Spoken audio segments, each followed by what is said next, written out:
Alrighty, everybody. Welcome back to the Lion's Den. Tonight we have a really interesting video. I actually liked both parts of Trent Horn's review that he did of the Skydive Phil's recent I guess you could call it a documentary sort of on because the production value is off the charts. I'm sorry guys, but you're never gonna see anything like that on this channel. It's not the way it works. But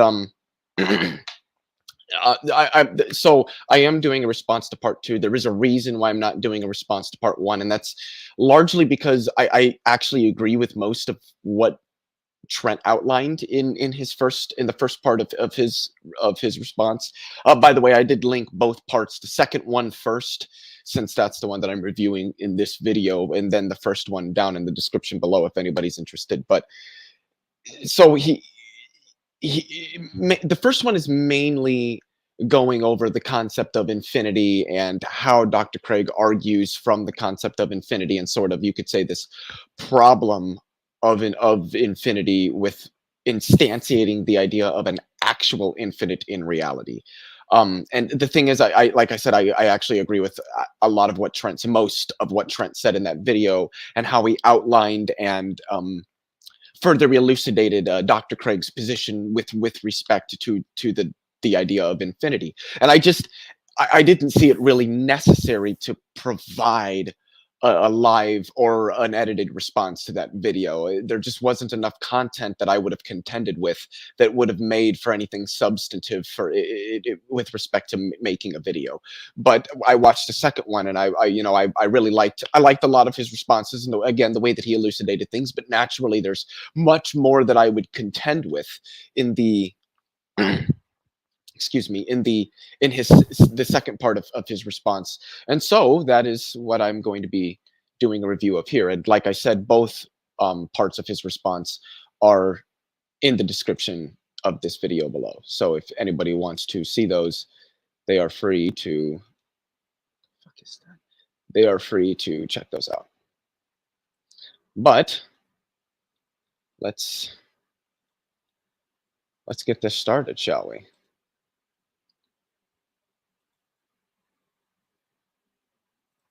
Hey everyone, in today's episode, I'm going to finish my reply to Skydive Phil's documentary on the Kalam argument. In part one, which you can check out in the link below, I talked about the documentary's critique of philosophical arguments that are offered for the beginning of the universe. So, like the impossibility of an infinite past. In this part, I'm going to focus on where the documentary talks about the scientific evidence for the beginning of the universe, and also principles and arguments that are related to the first premise in the Kalam argument, or that whatever begins to exist has a cause for its existence. So let's take a look. What about cosmology? Doesn't the Big Bang imply the universe had a beginning? The Penrose-Hawking singularity theorems that supposedly proved this have assumptions that almost nobody in cosmology takes seriously anymore. In particular, most physicists think Einstein's theory of gravity will need to be modified to take into account quantum or other effects that arise in the extreme conditions of the Big Bang. This isn't just the consensus of cosmologists, but the views of the very authors of the singularity theorems, Roger Penrose and Stephen Hawking. The real lesson of the singularity theorems is therefore that we need to combine the general theory of relativity with quantum theory in order to understand the origin of the universe. It is certainly a view quite commonly expressed now that we shouldn't simply give up that the Big Bang is a singularity, that we need a theory which describes that. Most people would say it's a form of quantum gravity. I have a view which is different from that, but nevertheless, I have in common with that we need a new theory. I don't think anybody believes that the universe started off with the singularity. That just tells us that Einstein's classical theory of general relativity breaks down. So their classical theory of gravity doesn't apply when you get to very high energies. So it's replaced by some quantum theory, consistent quantum theory of gravity. String theory is a candidate. Standard Big Bang cosmology, which was a hot Big Bang, right? You start with a very hot dense universe and which begins at singularity. So that picture, I don't think anybody believes. This is why I cited Siegel's article, "There Was No Big Bang Singularity," in part 1 of my review. It's important to not overstate the presence of a singularity in the models of the origin of the universe. In fact, And he does actually cite Ethan Siegel, who's a PhD theoretical astrophysicist and a very prominent science writer, in part 1. The only thing I would really say with respect to that is that I find it interesting that he would cite Ethan Siegel, who has expressed on more than one occasion that he does not think that the Kalam cosmological argument is sound. Valid, but not sound. And that he is also stated things that, like the Big Bang is not the beginning of the universe, because it's not. It's preceded by inflation. And he's made another of other statements that I'm sure Trent and many others in his camp would probably disagree with. Now, that doesn't necessarily mean Trent isn't allowed to, refer to his expertise where him and Trent do agree. And I'm not trying to say that, but I just wanted to point out that Ethan Siegel is by no means a friend of the Kalam cosmological argument. William Lane Craig is aware of these exceptions to the Hawking-Penrose singularity theorems, and is also of the need to have a theory that unites quantum physics and general relativity in a single explanation of the origin of the universe. Craig writes, "The standard Big Bang model needs to be modified in various ways. For example, the model is based on Einstein's general theory of relativity. But Einstein's theory breaks down when space is shrunk down to subatomic proportions. We'll need to introduce quantum physics at that point, and no one is sure how this is to be done." In their 2009 article in the Blackwell Companion to Natural Theology, William Lane Craig and James Sinclair review a variety of proposals that provide a model for the origin of the universe that has an exception to the Hawking, provide a model for the origin. I just want everybody to know that there is more than just these 4 today. When did he say this book was written? 2009, something like that? 2007? Yeah, this is what would have been, 10 plus years ago. But I mean, we've got gauge gravity dualities like ADS CFT correspondence, eternal inflation models. There's a lot of stuff out there, more than just these 4. Not that this is necessarily like a bad graphic to use or anything, because I mean, it's from, I believe it's from the book that he's citing, so obviously you would want to use this. I'm just pointing out that there are more than just these 4 at the current time. Of the universe that has an exception to the Hawking-Penrose singularity theorems. And they claim that these models either don't prove the universe is eternal, or they even point towards an absolute beginning of time. So in the next part of the documentary, the hosts interview different physicists who take issue with Craig's claims about modern cosmology proving the universe had a beginning. But I'm not going to spend a lot of time on this section because I've come to the position that this evidence from physics, it should not be our primary evidence that the universe had a beginning. And this is something I've thought about for a while. I have to be honest here. That back when I was a theist and also a Catholic, it seemed to me that atheists more went after the second premise rather than the first premise of the Kalam cosmological argument, and also that those who defended it turned more to the scientific evidence in favor of the beginning of the universe rather than the philosophical arguments. I'm not necessarily saying that any of this is particular to Trent specifically, but it is a thing that I've noticed that that sort of idea has shifted. More and more theists, like many of the Islamic apologists on YouTube, they much prefer more of those philosophical arguments in favor for the finitude of the past rather than relying on the scientific data. But back in 2012 and 2013 and 2014 and 2015, at least within the circles that I was in, which was like all the atheist versus theist groups on Facebook, I was on Pal Talk, a little bit on Discord, but not much. Discord wasn't really that big back then. but it was generally a reliance on the scientific literature. And I think that the reason that we've seen the shift from a reliance on the philosophical data to a reliance on the scientific literature, then back to a reliance on the philosophical the philosophical arguments, is because the science is shifting away from the idea that the universe has an absolute beginning.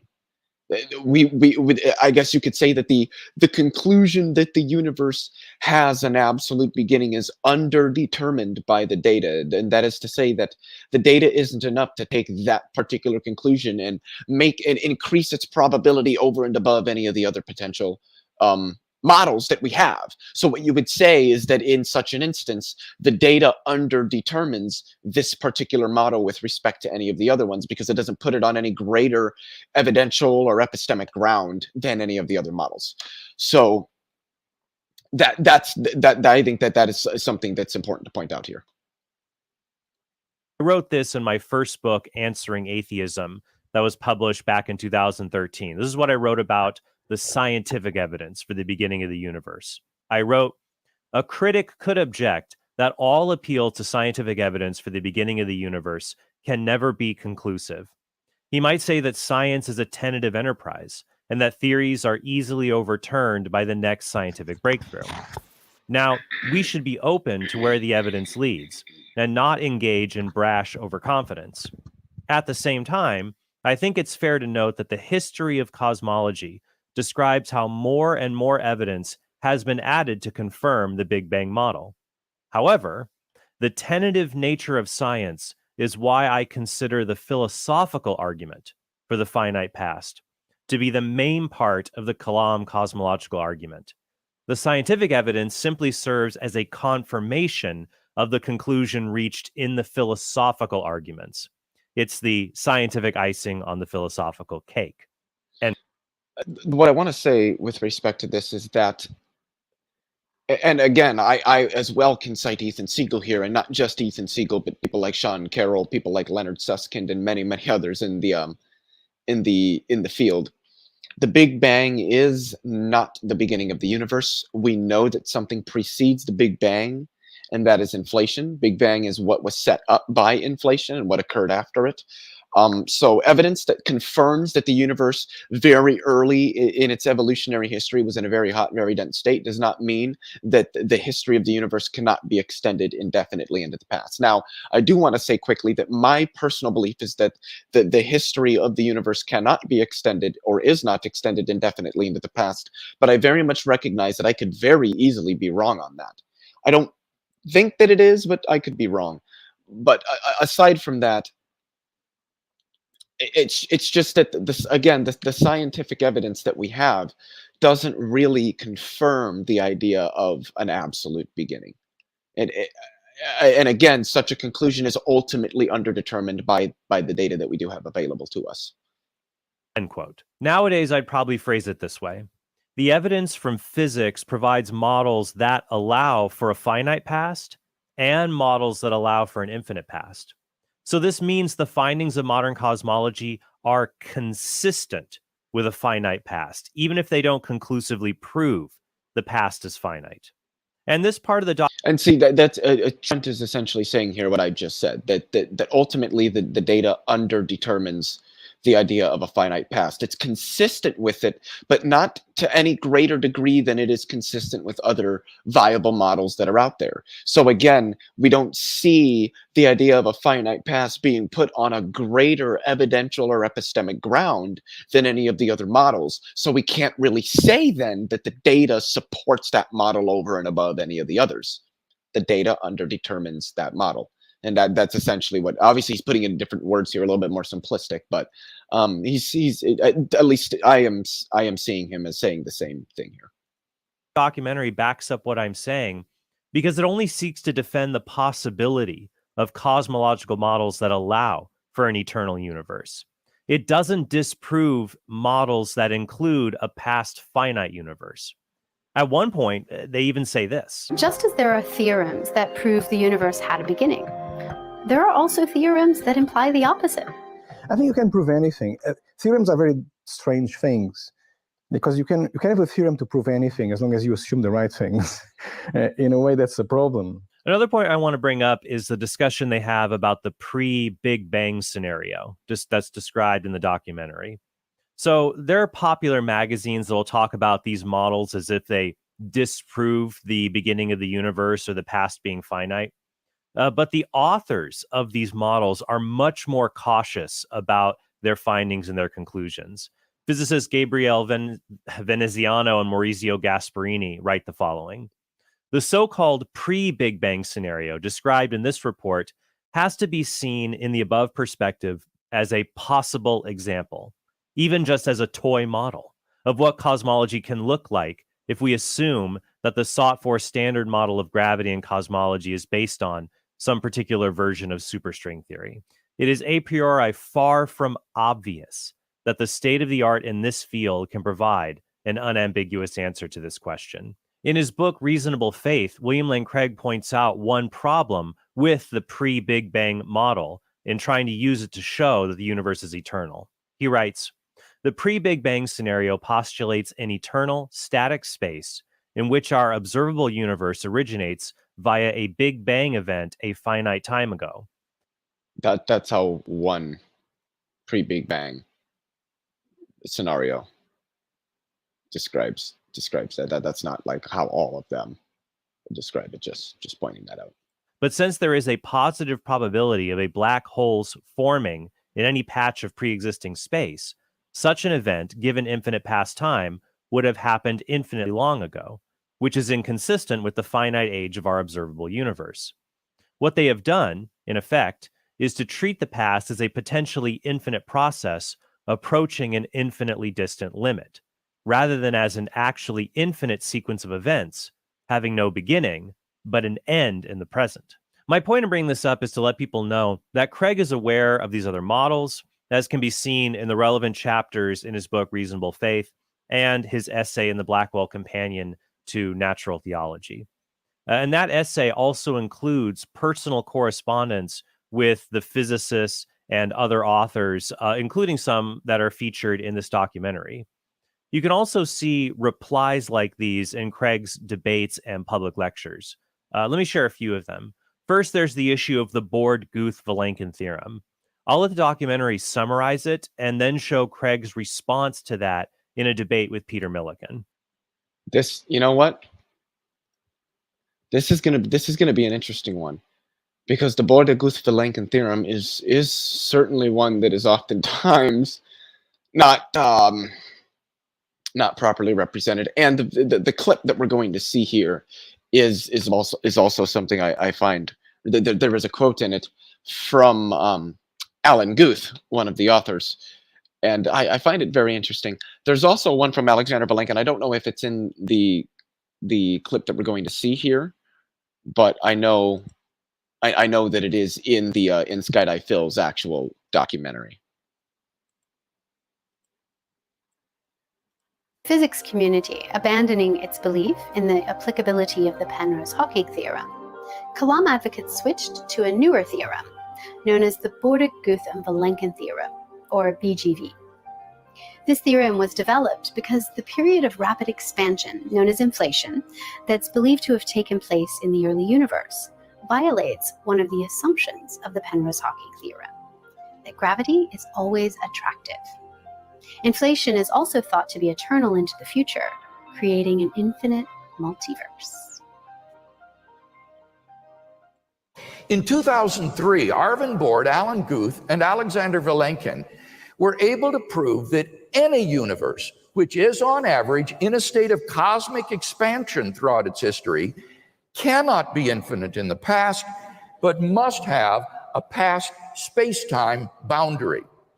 What makes their proof so powerful is that it holds time by infinite in the past, cosmic expansion, that any universe, which is on average in a state of cosmic expansion throughout its history, cannot be infinite in the past, but must have a past space-time boundary. Now, see, this is where it's not necessarily inaccurate what he's saying. A professional or somebody who's very familiar with the literature would probably understand what he's saying. but a layperson is not. What they're going to take what he said is that any universe that looks like ours must have a boundary at which it begins, past which it cannot be extended. But that is not technically what the Borde-Guth-Vilenkin theorem states. What the Borde-Guth-Vilenkin theorem states is that any universe which is expanding on the average cannot have its expansion or its inflationary state extended indefinitely into the past. Whether or not the space-time could be extended indefinitely into the past in some non-inflationary manner remains to be seen. But if that is the case, it isn't an inflationary space-time. The expansion of space-time cannot be extended indefinitely into the past. But whether or not space-time as a structure could exist for an indefinite amount of time is not at all even addressed by the Borde-Guth-Vilenkin theorem. And it should also be mentioned that the Borde-Guth-Vilenkin theorem, the BGV theorem, was not actually that profound. It didn't give us anything that cosmologists didn't already pretty much practically assume. Not only that, it doesn't actually make any statements about the origin of the universe. All it states is that an inflationary space-time cannot have its inflationary period extended indefinitely into the past. It makes no statements whatsoever, and I want to reiterate and make this clear. It makes no statements about whether the space-time in some non-inflationary state could be extended indefinitely into the past. There are certainly viable models in which that's the case, and a lot of cosmologists, I won't say most, but a lot of cosmologists would say that that may very well be the case. We really just don't know yet. So I don't want to say that Dr. Craig is being dishonest here, because what he said is, I think, fairly accurate. But I do want to point out that there is a sense in which it could be seen as potentially misleading, particularly to a lay audience. And I think it's important to specify what specifically the BGV theorem is saying, so that people understand that in all actuality, it doesn't make any statements about the origin of the universe. It makes statements about the structure of an inflationary space-time and what you can do with that in terms of extending it into the future or into the past. And I'm assuming that this is also the face that Dr. Craig would actually make if he was hearing what I was what I was saying. Anyway. What makes their proof so powerful is that it holds regardless of the physical description of the very early universe. So, in fact, the Borde-Guth-Vilenkin theorem does imply an absolute beginning of the universe. I was working with Arvind Borda and Alex Vilenkin to understand. Okay, hold on here. Regardless of makes their proof so powerful is that it holds regardless of the physical description of the very early universe. So, in fact, the Borde-Guth-Vilenkin theorem does imply an absolute beginning of the universe. No. It is true that the BGV theorem holds independently of any particular description of the universe. But all that means is that any description of the universe prior to that boundary must be non-inflationary. Not that there can only be an absolute beginning. The theorem does not prove it in any way that the universe has an absolute beginning. It does not address the origin of the universe. It is more a statement about the structure of an inflationary space-time. You can't extend it indefinitely. You can't extend the inflationary period or the expanding phase of that space-time indefinitely into the past. But again, and I want to make this point very clear, that isn't a statement about the space-time itself. You can extend it indefinitely into the past if it has a non-inflationary structure, and there are viable models which do that. Whether or not they will serve to be correct, we don't know. I was working with Arvind Borda and Alex Vilenkin to understand what we can learn about how inflation might have started and how far back it could have gone. And in particular, once we realized that inflation could be eternal into the future, it seemed like a very natural question to ask. Could inflation have also been eternal into the past? And what we found was that inflation could not be eternal into the past. What we basically managed to achieve was proving a theorem which says that the any expanding region of space-time that has some minimum expansion rate can only go back so far and not infinitely far. So that means that inflation must have had a beginning. It doesn't really say that the universe must have had a beginning. I just want to clarify for everybody, this is one of the authors of the theorem, and the theorem ultimately is a theorem relating to the inflationary epoch. This is also the man, this is Dr. Alan Guth. This is the man who single-handedly pioneered inflationary cosmology. So, and he's, again, one of the authors of this theorem. And listen to what he just said. Let's have a re-listen, because I want this point to be made explicitly clear. Inflation must have had a beginning. It doesn't really say that the universe must have had a beginning. Must have had a beginning and not infinitely far. So that means that inflation must have had a beginning. It doesn't really say that the universe must have had a beginning. Inflation must have had a beginning. It doesn't really say that the universe must have had a beginning. That means that inflation must have had a beginning. It doesn't really say that the universe must have had a beginning. I hope everybody got that. I really do hope that everybody got that. But it says that the universe could not have been expanding forever up until the present time. And I argued first that the universe began to exist. And here he says, well, but look, there are different multiverse scenarios, various models of the universe. I talked about those in my opening speech and explained that the Born-Guth-Vilenkin theorem applies to those and shows a beginning of the universe. No, it would show a beginning to the expanding or the inflating phase or region of space-time, but not necessarily a beginning to the space-time. And then he says, but Vilenkin says that you can avoid the Born-Guth-Vilenkin theorem by positing a contraction prior to this one. Now, this is a statement from a letter of Vilenkin to Victor Stenger, which is very often quoted out of context by atheists. Let me read you the full context. Vilenkin says, you can evade the theorem by postulating that the universe was contracting prior to some time. This sounds as if there is nothing wrong with having a contraction prior to expansion. But the problem is that a contracting universe is highly unstable. Small perturbations would cause it to develop all sorts of messy singularities, so it would never make it to the expanding phase. So he says, if someone asks me whether or not the theorem I proved with Born-Guth implies that the universe had a beginning, I would say that the short answer is yes. If you are willing to get into subtleties, then the answer is no, but that is to say, you've got the problem with the messy singularities that prevent re-expansion. I do want to. So the thing here is that what Vilenkin is explaining is that the BGV theorem doesn't prove that the universe has a beginning, but most of the models which try to extend the universe indefinitely into the past fail, but ultimately they fail for reasons that don't really relate to the theorem. They relate to other issues with considering those assumptions and those physical models in reality, such as, like Dr. Craig outlined correctly, the messy singularities. So the problem here is that this is why Vilenkin said, if you're willing to get into the technicalities, does the theorem prove that the universe had a beginning? No, but the models which try to extend it, indefinitely into the past fail, and they fail for reasons that are ultimately unrelated to the BGV theorem.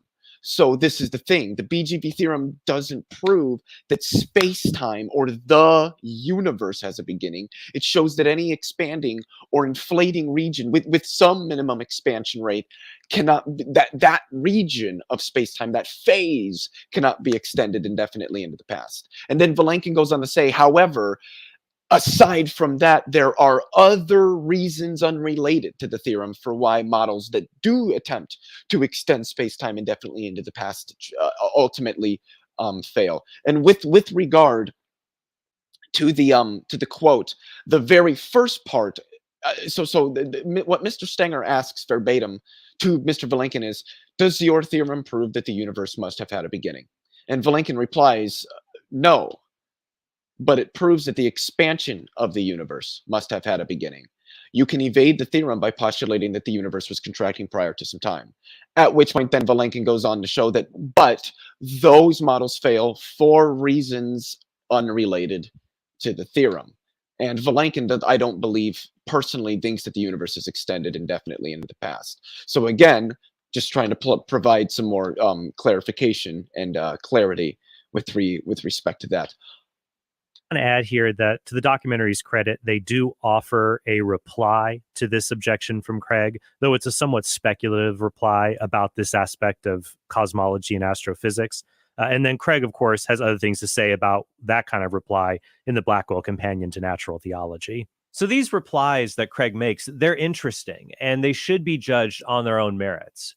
But as I said, I now think we should see scientific evidence for the beginning of the past. This is something. Just before the BGV theorem point here wraps up, there is one thing I want to do for you guys really, really quickly. And that is share with you something that's very interesting. Now this is, I'm going to make this full screen here. Well, actually, if it doesn't make it any bigger, I won't. This is the paper, initially authored by Arvind Borde, Alan Guth, and Alexander Vilenkin. Now, the important part is actually towards the end, because you have to actually read the paper, and I have read the whole paper many, many times. But right here is a very important statement. And I'm going to read the whole thing because this makes the point. So this comes after they kind of explain how you know, any geodesic in a space-time, an inflationary space-time with some minimum expansion rate will converge on a boundary at some point in the past. You cannot extend a space-time with some minimum expansion rate. You cannot extend that expanding phase indefinitely into the past, and you will get to a boundary. All the geodesics will converge on a boundary, and so here they say, what can lie beyond this boundary? Several possibilities have been discussed. One being that the boundary of the inflating region corresponds to the beginning of the universe in a quantum nucleation event. I think that's something along the lines of what Dr. Vilenkin personally believes, but don't quote me on that. The boundary is then a closed space-like hypersurface, which can be determined from the appropriate instanton.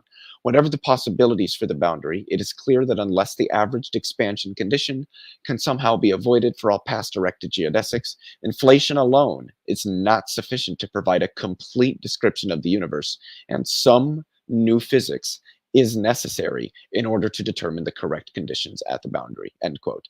So they're essentially saying that you can go beyond the boundary, but you know, we're going to need some sort of new physics in order to do that. And we don't currently have that physics.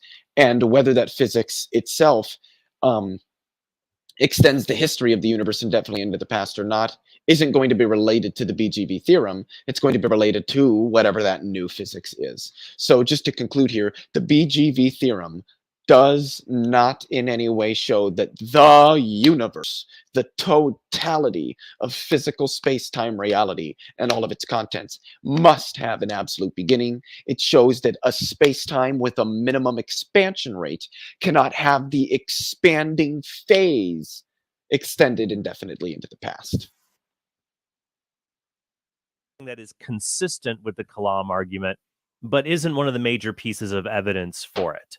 I would say that cosmology, since the time of the Catholic priest Georges Lemaitre, the guy who discovered the Big Bang, though he didn't call it that, it hasn't given us proof of an ultimate beginning, but it does provide an intriguing sort of signpost in that direction. However, the last part of the documentary, I would say, is relevant to the question of whether the Kalam argument succeeds, because this last part of the documentary goes after premise one of the Kalam argument, or the claim that whatever begins to exist has a cause for its existence. If this premise is refuted, then you could concede, yeah, the universe began in the finite past, but it didn't have any cause, let alone a divine one. So let's take a look at some of the arguments that are presented. Before we get to that, I just wanted to say that when Trent outlined that the documentary did provide a response to the clip that he had of Dr. Craig, outlining the responses to the idea of their extending space-time beyond the boundary, that it is in that next section that unfortunately was not provided for us, in which Alexander Vilenkin himself says, no, The theorem does not show that the universe as like a whole must have an absolute beginning. What it shows is that the expanding phase of space-time cannot be, under any circumstances, extended indefinitely into the past. So, I mean, I'm not going to sit here and say that it was exempted from the video for that reason. But the thing that you'll note is that Alexander Vilenkin is the author that's most often quoted by theists. And I think that's largely because he personally believes that the universe has some sort of absolute beginning. And he's somewhat amicable to the Kalam cosmological argument, but he doesn't think it works. And the other two authors, which along with Alexander Vilenkin, have all three of them have said no, the theorem does not prove that the universe must have had an absolute beginning. And that is a point that needs to be stressed, because the theorem does not show that. What if the universe did have a beginning? In the 1970s, Edward Tryon claimed the universe might arise as a quantum fluctuation of the vacuum. But this still raises the question, where did the vacuum come from? In 1982, Alex Vilenkin suggested that if space itself was treated quantum mechanically, it could quantum tunnel into existence. He titled his proposal, Creation of Universes from Nothing. Now, sometimes skeptics will respond to this point by saying that in physics, subatomic particles, so-called virtual particles, come into being from nothing. This skeptical response represents, I believe, a deliberate abuse of science. The theories in question have to do with particles or the universes originating as a fluctuation of the energy contained in the vacuum. The vacuum in modern physics is not what laymen understand by vacuum, namely nothing.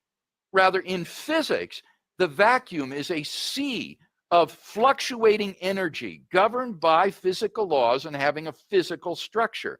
To tell laymen that on such theories something comes from nothing is a distortion of those theories. I just wanted to say I completely agree with Dr. Craig there. Nothing in physics is not. The thing is, most physicists aren't even going to call it nothing. They'll call it the vacuum state or a vacuum field, or they'll call it the vacuum or something along those lines. They're not going to call it nothing. This was popularized, I think, by Lawrence Krauss, and then others kind of jumped on with it. Neil deGrasse Tyson and people who are more science popularizers than they are science educators or communicators to me. Not that I necessarily think they're bad men, but yeah, it's just not. That's not the way physicists are going to word it. That's not the way they talk about it.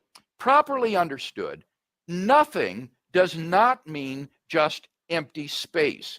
Nothing is the absence of anything whatsoever, even space itself. How silly then when popularizers say things like nothingness is unstable to quantum fluctuations, or the universe tunneled into being out of nothing. When we say nothing in this context, tunneling from nothing, we don't mean quantum vacuum. It's actually what Ed Tryon meant.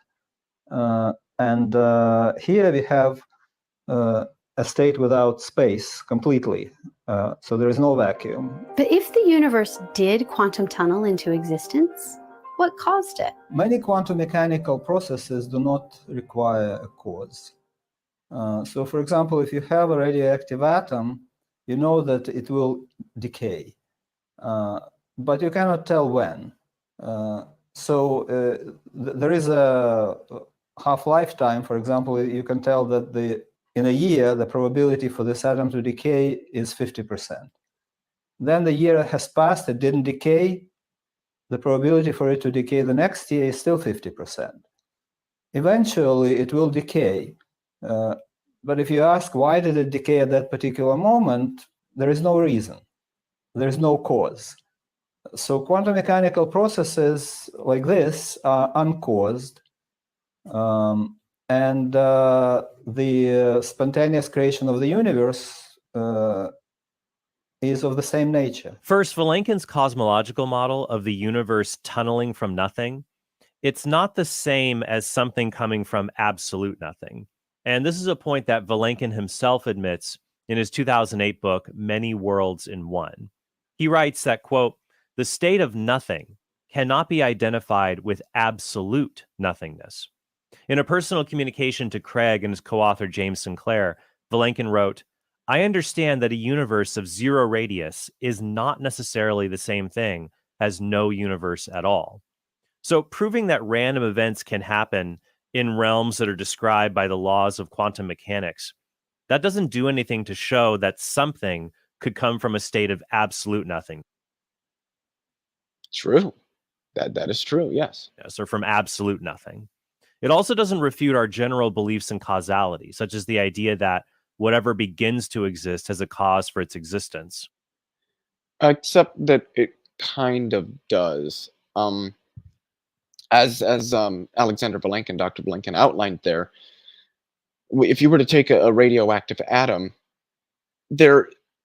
So first things first, we need to understand what do we mean by causality, and I think that probably the best way to understand causality is in terms of a counterfactual and a necessary relation, such that you could say X causes Y if and only if the obtention of X necessitates the obtention of Y, and such that in the absence of X, Y does not obtain. That seems to be, I think, probably one of the best ways to understand what causality is. A more simplistic way to put it would be that a cause can be understood as a sufficient condition for the production or the actualization of some event. Now, there's a difference between necessary conditions and sufficient conditions. To give an example, if I have a cup of water sitting on my table, and then my cat jumps on my table and knocks the cup of water over. In order for the cup of water to be knocked over, I need to have a cup. I need to have water, preferably in the cup. I need to have the table. I need to have gravity, because if you didn't have gravity, how is the cup going to fall over? But the thing you'll notice about all of these is that the cup isn't what makes the cup of water tip over. The water in the cup isn't what makes the cup tip over. The table isn't what makes the cup tip over. Gravity isn't what makes the cup tip over. See, these are all necessary conditions for the event, the cup tipping over, to be actualized. They're the conditions under which the event may occur, but which are not sufficient to produce its occurrence. Those would be the sufficient conditions, or in this case, the cat jumping on the table, which is what knocks the cup of water over. So hopefully that helps you guys understand the difference between necessary conditions and sufficient conditions. And causes are going to be understood, I think, as sufficient conditions. The things, not merely the conditions under which some event or some set of events may occur, but the conditions that which directly actualize the occurrence of that or those events under those conditions. And in quantum mechanics, there are necessary conditions. Say for a radioactive atom, you need the atom, the nucleus. You need weak interactions. There's a couple other things, but those would be the two main ones. And the thing you'll notice is that neither of those two is sufficient for the nucleus of any radioactive atom decaying. There are no sufficient conditions. There are necessary conditions at the quantum level, but there are no sufficient conditions. And it's the sufficient conditions that people understand as being causal. Or to put it another way, things do not begin to exist with no cause at all. Second, the randomness of quantum mechanics does not disprove the idea that something cannot come from nothing. True. Or that whatever begins to exist has a cause. Well, the second one, again, for reasons I just outlined, is a little different. Also, the notion begins to exist is an interesting one because it presupposes an atheoretical, a tensed view of time, and, well, quite frankly, we just have no reason to think that time is tensed. I mean, you think about it, scientists can reliably replicate or duplicate experiments they use to prove quantum mechanics, things like the so-called double slit experiment. They can replicate it repeatedly in a lab. This shows there's still order and causation in the quantum realm. Well, it shows order, but it doesn't show causation. Order and causation are not, or causality are not, like, inextricably linked. What it shows is that we can prepare states and then repeatedly measure those states, and we'll get the same measurement. Or that we can do certain experiments and outcomes. We can see what the probabilities, what the weighted sets of various outcomes are, and every time we do the experiments, those weighted sets tend to contain the same elements. But this doesn't demonstrate causality. Even if it's not classically determined. It's true there's a debate about the randomness of things like virtual particles appearing in quantum vacuums. There's even a debate about whether those virtual particles are real or they're just like fictional bookkeeping devices in the equations of physics. But regardless, Well, not really, because we've measured virtual particles.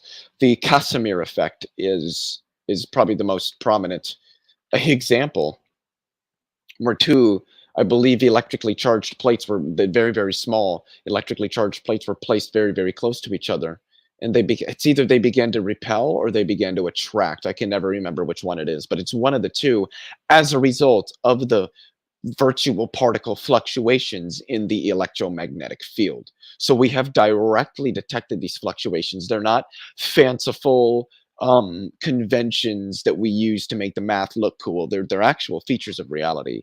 And then Hawking radiation, which we have experimentally simulated and showed is most likely an actual feature of reality. We haven't actually observed it in reality, is also an effect of, the energy intrinsic to quantum fields, as is the Unruh effect, which is, again, theoretically postulated, but we haven't actually observed it. But most physicists would say that certainly that Hawking radiation is a thing that happens, but and also that the Unruh effect is another thing that happens. And I'm not going to dig into what those are right now, just because I don't want to go off on a tangent. what they don't disprove is the impossibility of something coming from nothing. The physicist David Albert writes this: the fact that particles can pop in and out of existence over time, as those quantum fields rearrange themselves, is not a whit more mysterious than the fact that fists can pop in and out of existence over time as my fingers rearrange themselves. And none of these poppings, if you look at them aright, amount to anything even remotely in the neighborhood of a creation from nothing. The atheistic philosopher Graham Oppy writes this: quantum cases provide no support for the claim that there are things that pop into existence without any prior cause. I think what Graham Oppy is saying there is, as you could see from the quotes around pop into existence, is that the very notion of pop into existence isn't even a thing that happens. But the idea that there are events which occur, or events which are actualized or instantiated with no sufficient conditions, is a thing that happens in quantum mechanics. And I think that is plenty to establish that maybe not all, but a large portion of, if not most, quantum events are properly acausal. Notions of quantum mechanics place severe pressure on our everyday ideas of causality.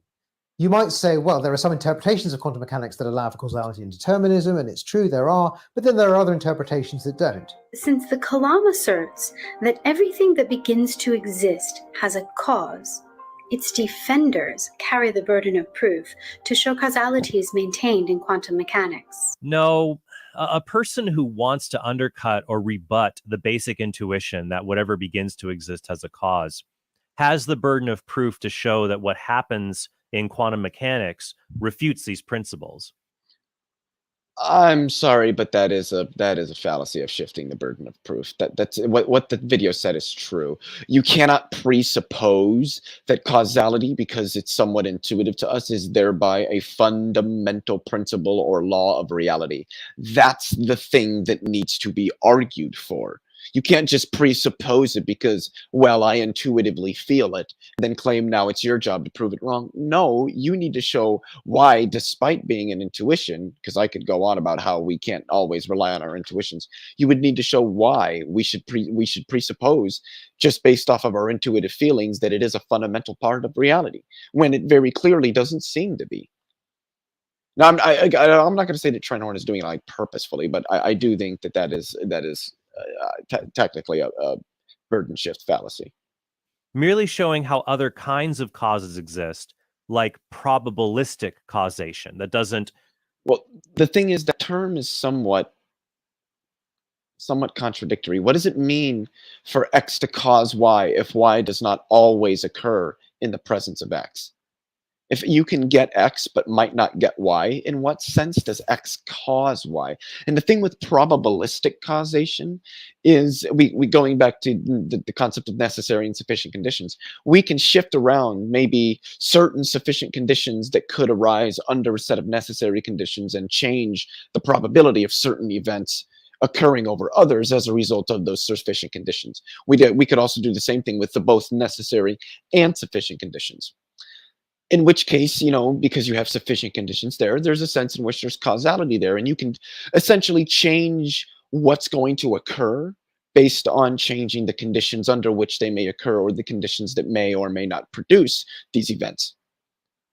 But it's also true that we can shift around just the necessary conditions with no sufficient conditions and change the mere probabilities that certain events will occur. But you can do this absent sufficient conditions. So the probabilistic causation isn't always actually causation, and it isn't enough to show that this is just a different form of causation, that we can still have this with no proper causes at all. Because you can still maintain this notion absent any sufficient conditions. And again, sufficient conditions are what we consider to be the causal conditions. Reliably predict an effect every single time. That doesn't disprove the principle. Like, I believe actually, the idea, ultimately, this would depend on how Trent is defining causality. He might define it differently than I do, or than somebody else does. But I would say that, generally speaking, the notion that you can have events occur, or that there is a set of conditions under which some events may occur, but it's not sufficient for the production of those events, meaning that there are instances where you can have the conditions, but the event does not occur, then it's only a necessary condition. And then in what sense is it even causal?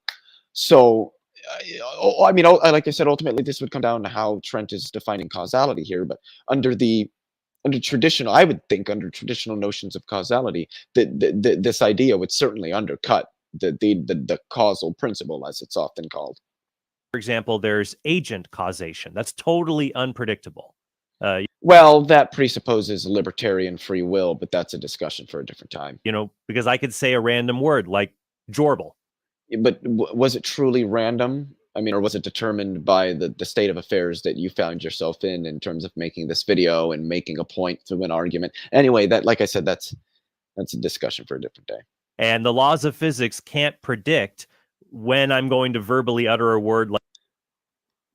It's debatable. Like jorbil. It's random. It's agent causation. Debatable. But it still has a cause. So let's take a look at the different interpretations of quantum mechanics, and then I'll offer some other thoughts on them. The different interpretations of quantum mechanics do differ a lot in terms of the role of causality. Start with the Bohm interpretation, or Bohmian mechanics, or the pilot wave theory. That is the most like classical mechanics when it comes to causality. Causality is deterministic, and cause necessarily follows effect according to the law. A bit of more of a deviation from the classical approach to causality comes in collapse theories, dynamical collapse theories, or the GRW approach. And just those are like the objective collapse ideals. And these theories have irreducible randomness in the way the world turns out. So, an effect need not necessarily follow a cause. A given cause could lead to many effects with different probabilities of each one.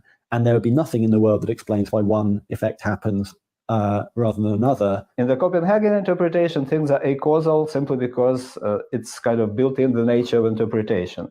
You have a wave function describing your atom, and then the wave function collapses in the course of measurement, resulting in some of the outcome probabilistically. And there is no cause how you choose these things. In the case of many worlds, this wave function describes an ensemble of universes.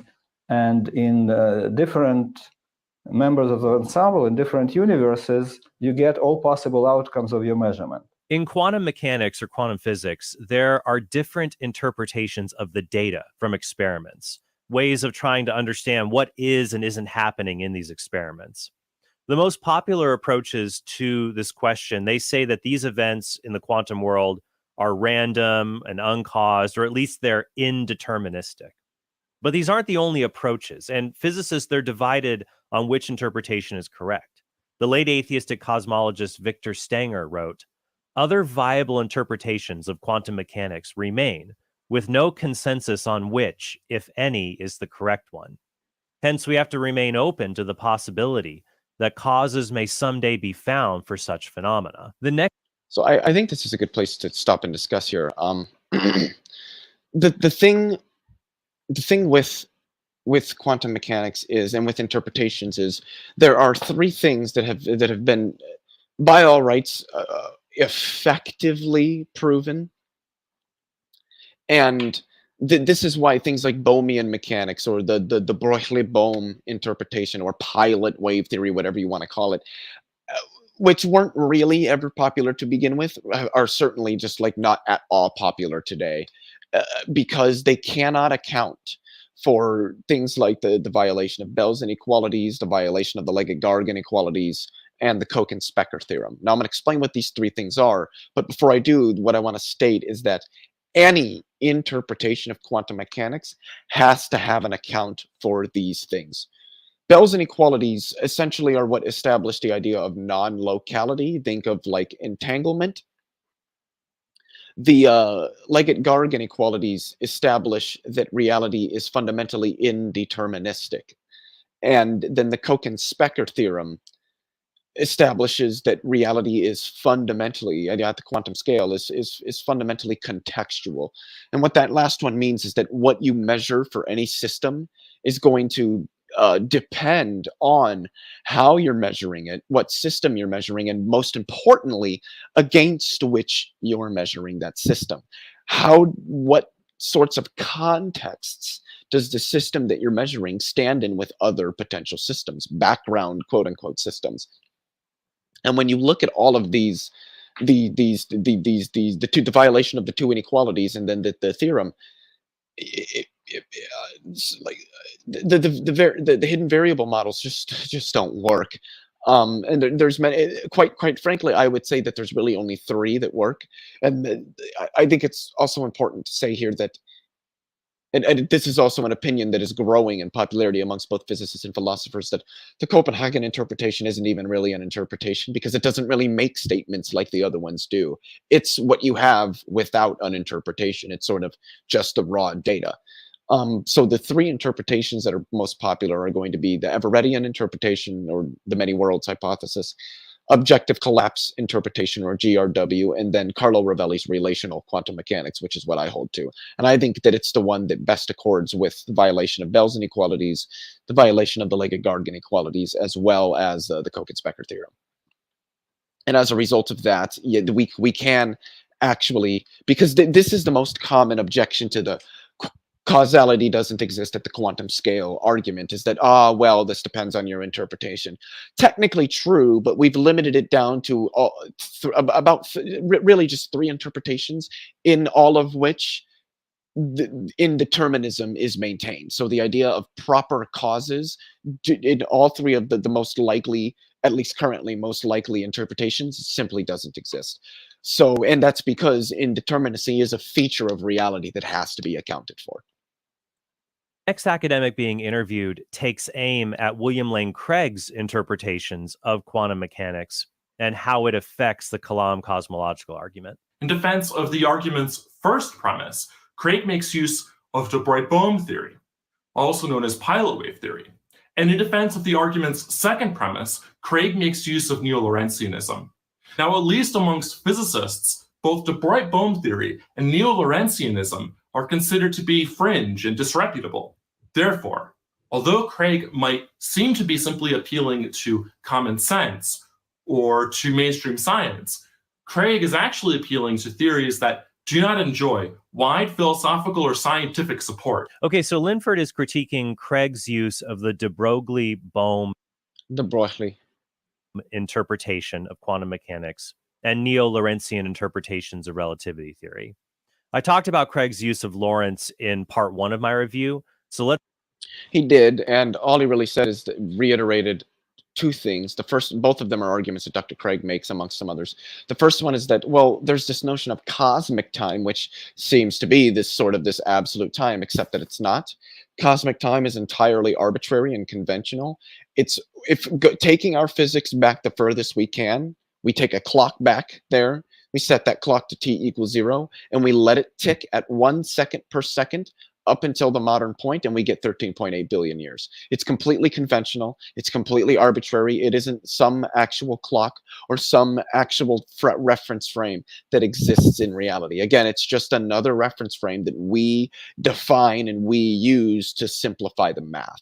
The other one is that, well, this notion of the reality of like time dilation and length contraction and stuff like this in reality presupposes this verificationist or this empiricist view of physics, of science. And these are epistemic models that, you know, most philosophers would reject. These were a part of the positivist movement that died in the early mid-1900s.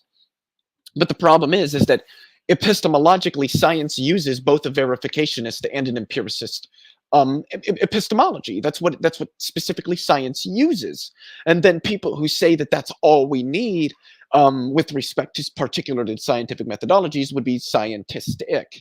But the other thing that needs to be said here is that essentially this is sort of a slight appeal to the notion of scientific instrumentalism versus scientific realism, that notions of, you know, time dilation and, you know, time being dependent on frames of reference, these aren't real features of reality. These are just results of a particular framework that is used for understanding the physics, except that it's not, because we've measured direct effects that time dilation has on objects in reality. Number one, when we measure muons that are created from cosmic rays entering Earth's atmosphere, what we find is we're capable of measuring them. We shouldn't be able to because they decay so quickly. But the problem is their time is dilated.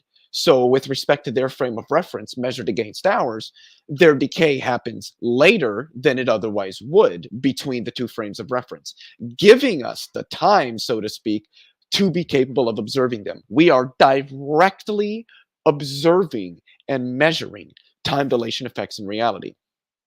And this is a result of relativistic time dilation. An example of both a little bit of relativistic and gravitational time dilation would be the fact that our GPS satellites, the clocks on them rather, have to be readjusted so often. And if they're not, if we did not do that in just a 24-hour period, the GPS, even just on your cell phone, would be off by roughly 7 miles because of these relativistic effects. So not only do we directly measure these effects and observe them in reality, we have to actively and consistently account for them in order for our technology to function properly. This isn't just a verificationist or an empiricist, any more than claiming that the sun emits electromagnetic radiation is merely based in verificationism or empiricism. Sure, maybe there's some sense in which you can say that, but it's something we can directly observe and measure and have to account for in reality, just like time dilation. And if time dilation is true, time becomes relative and the notion of an absolute time falls away. Let's focus on the de Broglie-Bohm interpretation of quantum mechanics. This view says roughly that there are classical causes in quantum mechanics. It's not indeterministic. It may seem to be random, but there are causes that we can't detect. There are these hidden variables. So William, and just again, this is disproved by the violation of Bell's inequalities. There are no local hidden variables. There cannot be any local hidden variables. Reality is non-local. Lane Craig prefers this view, and it's true that it is far from the majority view. It's fringe. But this part of the documentary is tricky because it first shows the abstract for a 2016 survey of 149 physicists when it talks about which interpretations of quantum mechanics are popular. But then it shows the answers from a different 2013 survey that only had 33 participants. And when you look at the larger 2016 data, you find something interesting. There's still a strong plurality that favors the Copenhagen interpretation of quantum mechanics. And as well, and you could say an almost equal amount of people who say they have no preferred interpretation, because quite frankly, and it is changing a little bit, but most physicists don't really care. But you still see 2% of people favoring Craig's approach. That would include classical causation, not the 0% in the slide from the video. Yeah, 2% is really small. And again, there are other reasons why a hidden variable theory like the de Broglie-Bohm theory would be rejected. And like I said, that's because of the violation primarily of Bell's inequality. There can be no local hidden variables. There are non-local effects that can happen in reality, primarily as a result of entanglement. And any interpretation of quantum mechanics, any successful theory has to be capable of accounting for this. And hidden variable theories can't. But what's more interesting is that only 6% of physicists favor the many worlds approach.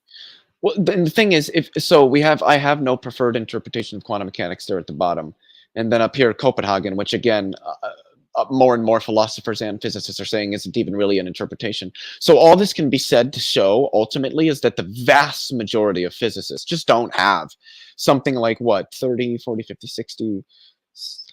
70, like 73% of physicists, according to this survey, don't really have an interpretation. So essentially, with all these other numbers, it would be the amount of physicists which do, which means that Everett and information-based, information theoretical would be sort of tied amongst those. Essentially, it's saying that those two lead amongst the physicists who do have an interpretation, and de Broglie-Bohm is not doing so good. To quantum mechanics that interprets experiments. So ultimately what I'm saying is what this shows is that the vast majority of physicists do not accept the de Broglie-Bohm interpretation for good reasons, namely the violation of Bell's inequalities. Experiments is showing what we see as randomness merely being part of different parallel worlds.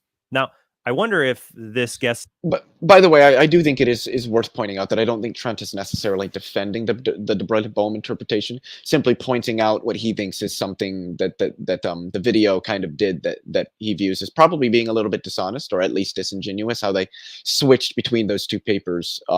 But again, I don't think that he's at least necessarily defending the de Broglie-Bohm interpretation here. In the documentary, Daniel Linford would say that the many worlds interpretation is fringe or disreputable, especially when it's presented as a plausible interpretation within the documentary. Exactly, and that's because it is plausible. The de Broglie-Bohm is not plausible. It is not a viable interpretation. Potentially to the role of causality in the many worlds interpretation or the Everett interpretation. My own preferred approach to understanding many worlds has it that causality is a process that goes on within each individual world, but not outside or between them. In the case of many worlds, this wave function describes an ensemble of universes. And in different members of the ensemble in different universes, you get all possible outcomes of your measurement. Ultimately, this is just an appeal to popularity against Craig. It doesn't really work with something as speculative as quantum mechanics. Well, quantum mechanics isn't quite as speculative as people want to say that it is, especially as more and more of the physicists are starting to prefer an interpretation. But again, what's being shown here is that the de Broglie-Bohm interpretation isn't viable for reasons outside of popularity, and these explain why it's not popular. It's not viable because it can't account for the violation of Bell's inequalities. It posits hidden variables, and there are no local hidden variables, and that's that. The de Broglie-Bohm hidden variable theories are off the table. They just are. The atheistic physicist Sean Carroll wrote a blog post about this survey, and he called it the most embarrassing graph in modern physics.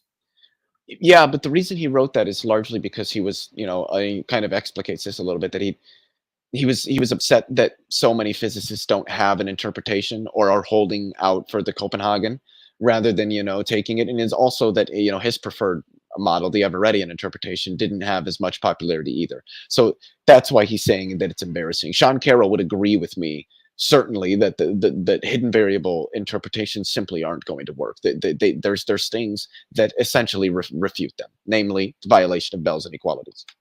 Carroll says that it's embarrassing because physicists, they still aren't in agreement about fundamental elements of the interpretation of quantum mechanics. Now, it's true, there's a strong plurality behind the Copenhagen interpretation. But one reason for that is because this interpretation, it's really loosely defined. Exactly. It's not really an interpretation, actually. And I wouldn't call it one personally. So you can support almost any version of it you want without being committed to especially controversial views.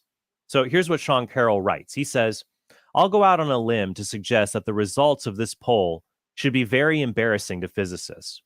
Not, I hasten to add, because Copenhagen came in first, although that's also a perspective I might want to defend. I think Copenhagen is completely ill-defined and shouldn't be the favorite anything of any thoughtful person. Finally, as I said earlier, you can formulate a first cause argument or Kalam argument without being committed to a particular view of relativity theory or quantum mechanics. So this object, a particular first cause argument, any thoughtful person. Finally, as I said earlier, you can formulate a first cause argument or Kalam argument without being committed to a particular view of relativity theory or quantum mechanics. I think that's true for a first cause argument, but I think that the Kalam cosmological argument is a particular variation of a first cause argument that does ultimately depend on, number one, a tensed view of time, probably more presentism, but really any tensed view would work, and the notion of the causal principle, which is questionable as well. So I would say that specifically the Kalam does require certain presuppositions. So this objection doesn't refute the Kalam argument. There is not some kind of consensus in quantum mechanics about how we are to interpret the events that are involved. That's still trying to be figured out. But regardless, if you move from that, nothing that's found in there disproves basic principles like something cannot come from nothing, or whatever begins to exist has a cause. I'd be curious to hear the argument that that second one is a fundamental principle, because as I believe I've done a pretty good job of outlining, it doesn't seem the idea that causality is a fundamental law or principle just straightforwardly doesn't seem to be the case. For its existence. I think one of the basic lessons you can learn from an advanced science of any sort is that common sense and intuition only takes you so far, and beyond a certain point, you really can't trust it. Russell once made the argument that since physics is really a systematization of our common sense approach to the world, his argument was, well, if common sense is true, then physics is true. And if physics is true, then common sense is false. Therefore, common sense is false. It's true that physics does refute some common sense notions we have about reality. Like when we see clocks. Like causality.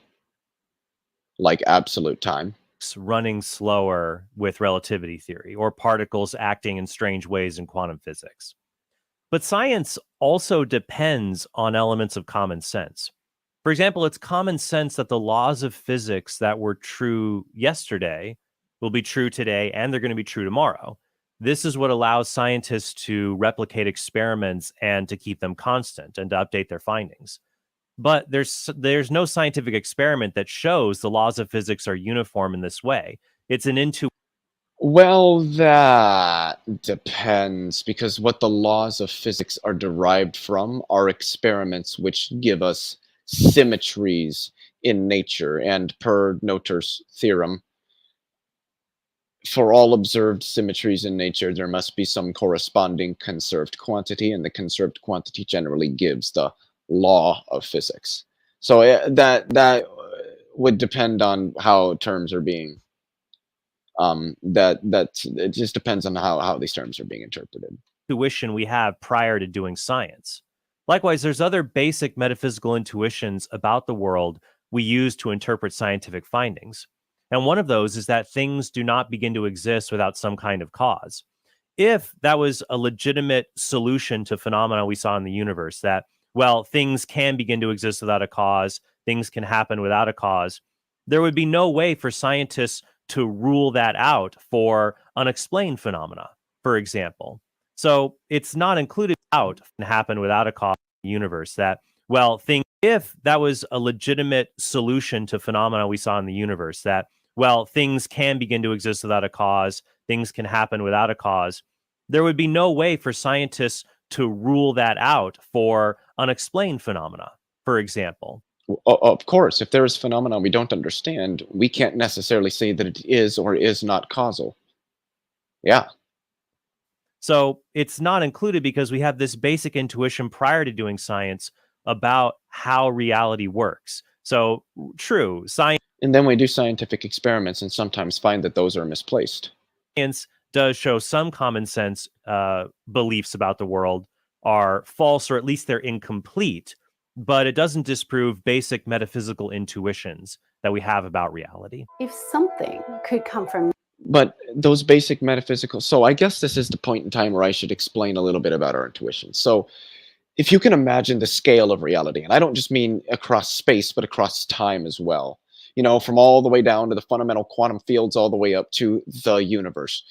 In that scale, and, you know, the past into the future, you know, inside of that scale, both in space and in time, humans occupy an extraordinarily small bandwidth of it. In fact, almost everything that we are and what we know and everything that we experience is contained in that very, very, very small bandwidth. Our intuitions are largely built off of our experience. Our experiences of the world as we exist and persist build up, you know, prior knowledge. They build up, you know, seemings and expectations that we can consider our intuitions. To then take those that were formed inside of the extraordinarily narrow bandwidth of reality that we exist within and extrapolate them outward and say that they must apply beyond here, or we should expect them to apply far beyond the reaches of their development, I think is just not true. And I think this is the reason why things like relativistic physics and quantum physics are non-intuitive, because they are aspects of reality far and away from our perceptive experience of it, such that we can't build an intuition about those things. So they appear non-intuitive to us. So this idea that we can just rely on our intuitions, especially with regard to some of these fundamental issues in physics, I just don't think is accurate. Nothing. Then why does this happen all the time? Why don't tigers just appear in our living room? In quantum mechanics, many things are possible that are not possible in classical physics. And indeed, you can have, in principle, you can have very strange things happening, like objects coming out of thin air. A lump of matter, in principle, it can turn into a tiger. And quantum mechanics will not tell you that this is absolutely impossible, but if you try to calculate the probability of this happening, it will be pretty low. If you think of the quantum creation of the universe, it is a tiny microscopic universe, right, that has to pop out of nothing. If you calculate the probability of this happening, I should say that conceptually this probability, interpreting this probability is a little difficult, but still, if you do the calculation, you find that it is far more probable than having a tiger materialize in front of you. The argument that something can't come from nothing, or perhaps it'd be better to say something won't ever come into existence following nothing, isn't really confirmed by our everyday experience, because in our everyday experience, we don't ever experience a nothing and check it to see whether something can or can't come from it. So there's no argument at all, I think, on the basis of what we've observed in everyday life at all, to think that something can't come from nothing. First, notice that Vilenkin makes the claim that some things are impossible under classical physics. But how does he know this? If you say certain kinds of things cannot be causeless, like everyday objects that are in the world that are governed by classical physics, then you are affirming a causal principle and a basic intuition that is shared by the Kalam argument. I don't think so. I think that saying that there are certain things that certain events that only come about given some previous set of events which precede them, which is what, you know, causality is. And again, a lot of this comes back to what we mean by causality, but I don't think that saying that causality is a feature of reality at some scale thereby means it is a fundamental principle of reality. I just don't think that follows. Just like temperature exists in reality, but it isn't a fundamental feature of it. It emerges out of something else. If we can know that, then advanced physics has not destroyed the value of common sense. As for the idea that, in principle, a lump of matter can turn into a tiger or things can appear out of thin air, this is going beyond science into philosophy.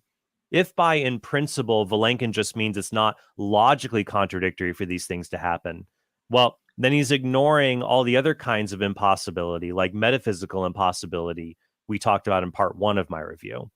Just because it isn't logically impossible for a mouse to give birth to an elephant, that doesn't mean there is a possible world where this could really happen. It might be metaphysically impossible, given the nature of living things and their identity through time, similar to the metaphysical impossibility of something causing itself to exist. Finally, I'm glad Vilenkin acknowledges it is controversial to assign probability to something like the origin of the universe from nothing.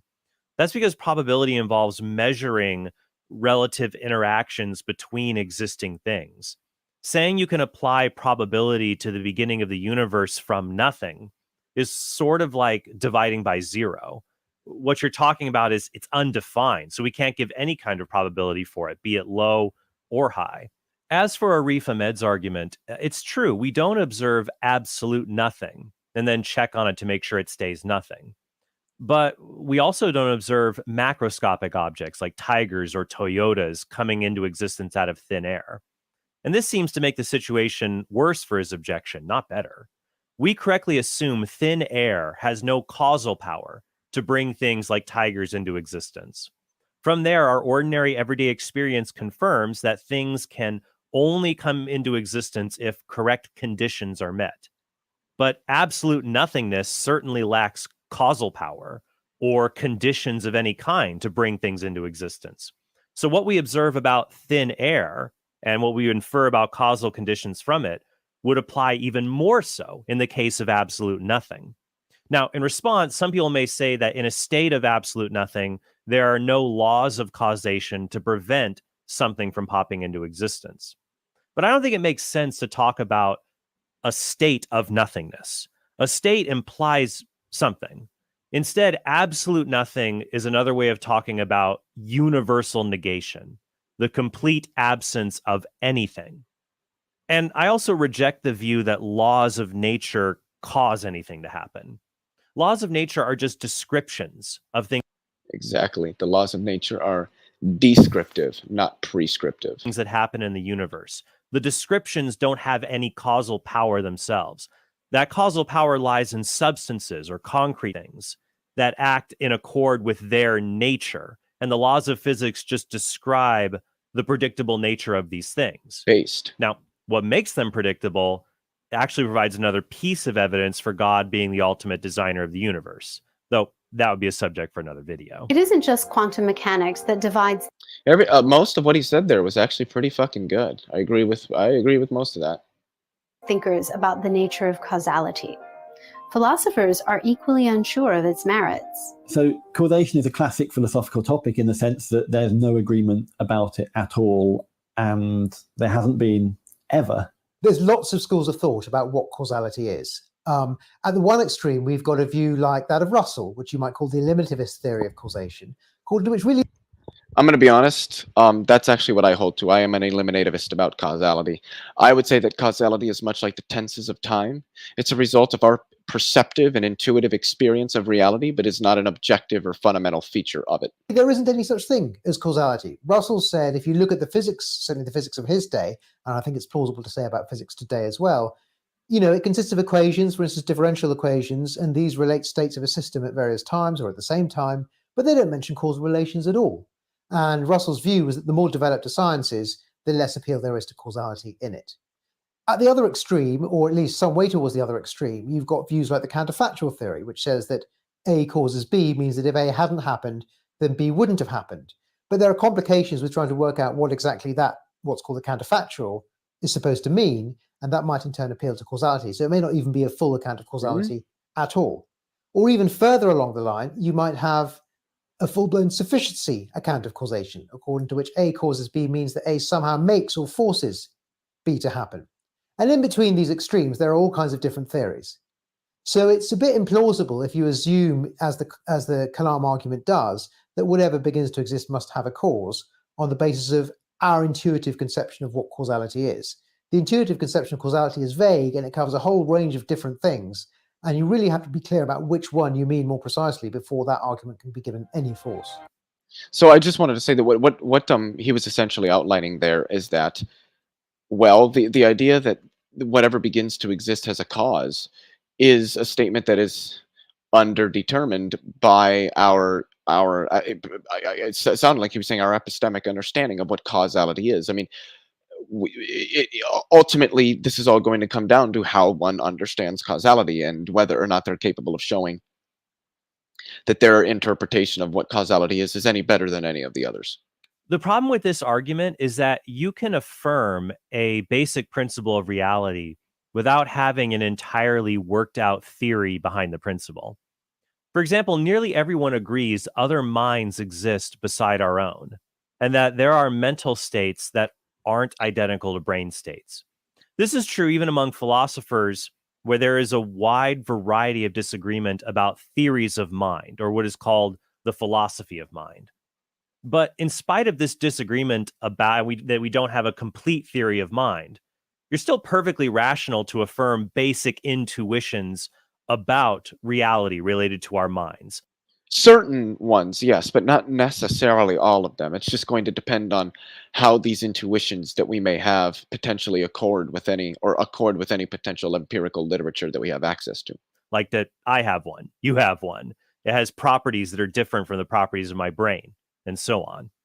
So from that, we can say the same thing about causation, right? So there are philosophers who disagree with William Lane Craig on things like divine causation or other kinds of causation in physics, but would agree with him that there are fundamental causal principles, like whatever begins to exist has a cause for its existence. For example, the late atheistic philosopher Quentin Smith disagreed a lot with William Lane Craig in their book, Theism, Atheism, and Big Bang Cosmology. But he says that any skepticism about causation among philosophers, it didn't prevent Smith from saying things about how self-causation is impossible. He writes, "No individual can bring about its own existence because no individual can bring about anything unless it already exists." End quote. And as we'll see, this thinking applies to the universe as well. The universe is something that would need a cause for its existence, and it cannot be its own cause. The universe had a beginning. It's hard to see how it could have a cause. After all, we tend to think of causes happening before their effects. But if time began with the universe, then there was no before. So how could God have caused it? And I frankly just don't understand why people think that causality is a temporal relationship. Well, because that's what we observe. I don't know what it would mean to say that some X causes Y if there is no mass energy standing in some sort of spatio-temporal relation there. What does that even mean? For example, philosophers talk all the time about cases of simultaneous causation, where the cause and effect occur at the same moment of time. Immanuel Kant gave the example of a heavy ball resting on a pillow, causing a depression in the pillow. Now, the ball and the pillow could have existed from eternity past. This seems like the admission of something that's existed for a past eternity. So it may be that Craig, by using this example, is allowing, and he may not consistently be able to allow, that something's existed for a past eternity. Ahmed's objection was that this isn't a good example of simultaneous causation because it relies on the pillow and the ball existing for all eternity. And Craig says that's not possible. In that case, we can just alter the example.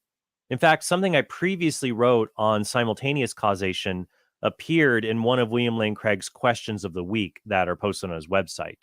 In it, a reader asked Craig the following: "I am, however, struggling with an analogy that was given by Trent Horn, and I was hoping that you could address it. Horn says that, quote, the cause of an effect does not always have to occur before an effect. And he supports this with Kant, quote, the greater part of operating causes in nature are simultaneous with their effects. If the cause had but a moment before ceased to be, the effect could not have arisen. Horn then uses the analogy of a brick going through the window. He writes, in this case, it is clear that the brick is thrown before the window breaks, and the window doesn't break before the brick hits it. But notice that there is a brief overlap where the cause, the brick flying through the air, is simultaneous with the effect, the window breaking.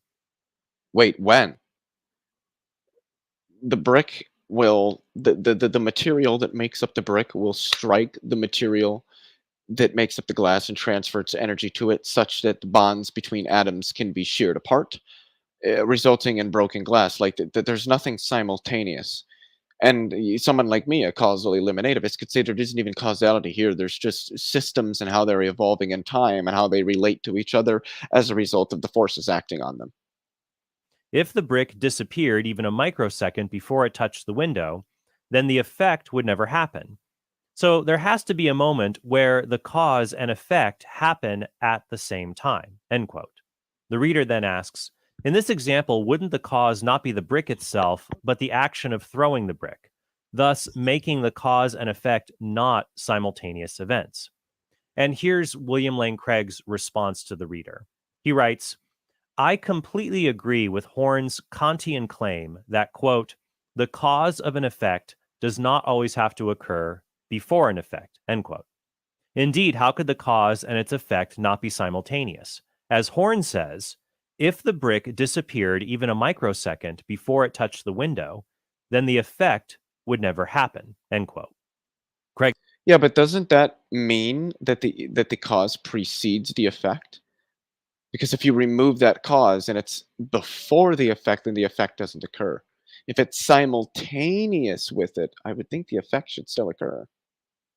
Craig says, I'd love to have the critics of simultaneous causation explain to us how a causal influence can leap across such a temporal gap to produce an effect at a later time.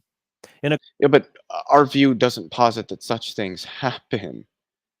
Causal chain, the last link in the chain seemingly has to be simultaneous with the effect, or the effect would not occur. So, writing in this example, the reader says, in this example, wouldn't the cause not be the brick itself, but the action of throwing the brick, thus making the cause and effect not simultaneous? Craig replies to that by saying, no, the cause of the window's breaking is the bricks hitting the window. You're responsible for throwing the brick that hit the window, so you might be criminally liable for breaking the window. You are the agent cause who initiated the causal chain, resulting in the window's breaking.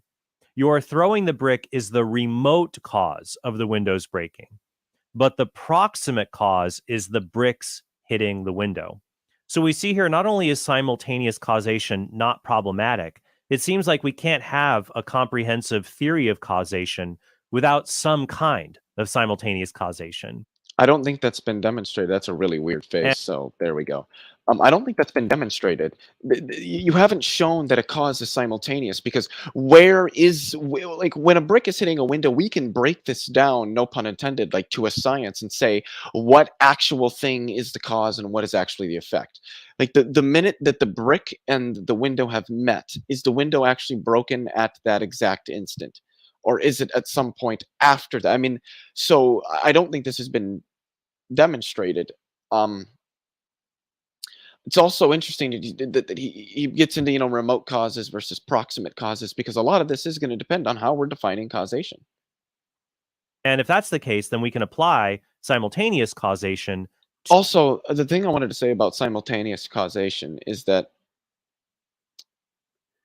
special relativity tells us that simultaneity there is no such thing as absolute simultaneity. So that event might look simultaneous to one person, but it won't to another. So I don't understand. I guess I don't understand the argument here.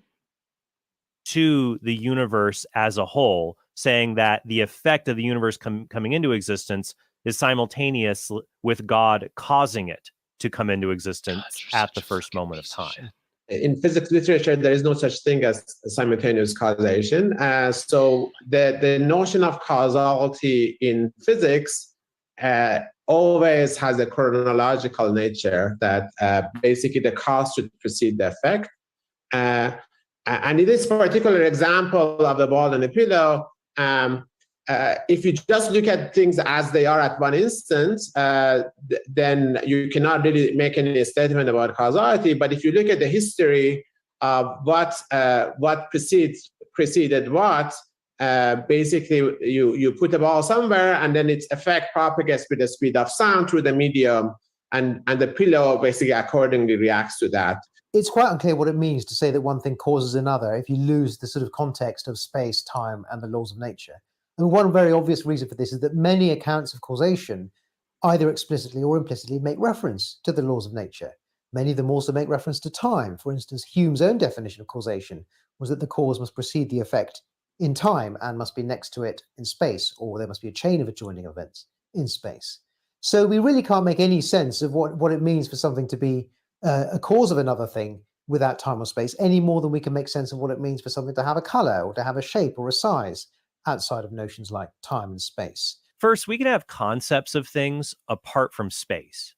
For example, we can have the Yeah, but they're only abstracts, not concretes. I don't think anybody can give an example of something that's concrete but independent of space-time. Now, some might say God, but I would say that's a bit presuppositional here with respect to the discussion that's being had. So, yeah, I mean, unless you're saying that causality is an abstraction, in which case there is no causality to it. concept of triangularity or three-sidedness without needing to picture any particular triangle. Since the concept of triangularity, it encompasses all three different kinds of triangles. You know, there's isosceles, right angle. It encompasses all of them. Likewise, the concept of causality, we can have that and we can apply it to the universe, even if it's different from our everyday experience of causality. Second, it seems like there's a double standard here in the documentary. When a causal claim helps William Lane Craig, like the claim that uncaused beginnings are impossible, the experts say we should be really skeptical. We can't know that's true. You know, we should be skeptical of it. But if a causal claim hurts William Lane Craig's argument, like the claim that simultaneous causation is impossible, suddenly we're not skeptical. We know that that's true, so Craig's argument fails. Well, yes. Well, number one, it's that we know there are events which can instantiate absent sufficient conditions, number one. So to say that anything that has a beginning must have had a cause just is not true. And number two, yes, relativity tells us that their simultaneity is as meaningful as whether something is to your left or to your right. So where you might observe two events happening simultaneously, somebody else might not. And we haven't really established that causality requires this notion of simultaneity. So it seems like a double standard. And third, this part of the doc. But I guess I should expand on that, primarily because causality is a temporal process. It's the act of some previous state imparting some sort of energy into some other state to affect that state through time.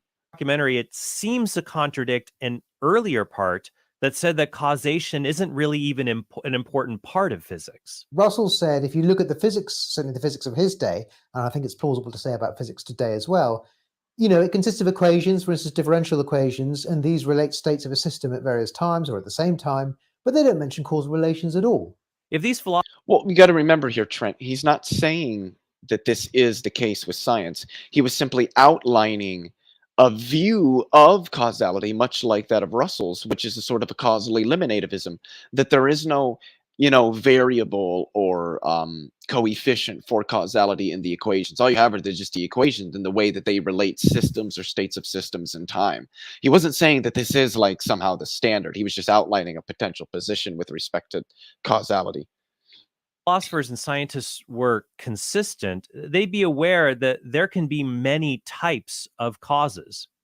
Against Hume's claim that causes must be spatially located to something, physicists study what Einstein once called spooky action at a distance, or two particles affecting each other without being spatially connected. Other physicists have explored things like Yeah, that's called entanglement, and there isn't actually like a physical effect. It's more that when you derive information about this an entangled system, what the information you get about any particular element of that system will intrinsically give you information about the other elements of that same system. So if you have two electrons and you know they're entangled, um, you know that one of the electrons, you know, the electrons can either be spin up or spin down, and these two electrons cannot be the same spin. You measure one, it comes spin up. You know that with respect to that measurement, the other one is spin down. But there was no causal connection between them, and the entanglement is not causal. retro or backward causation.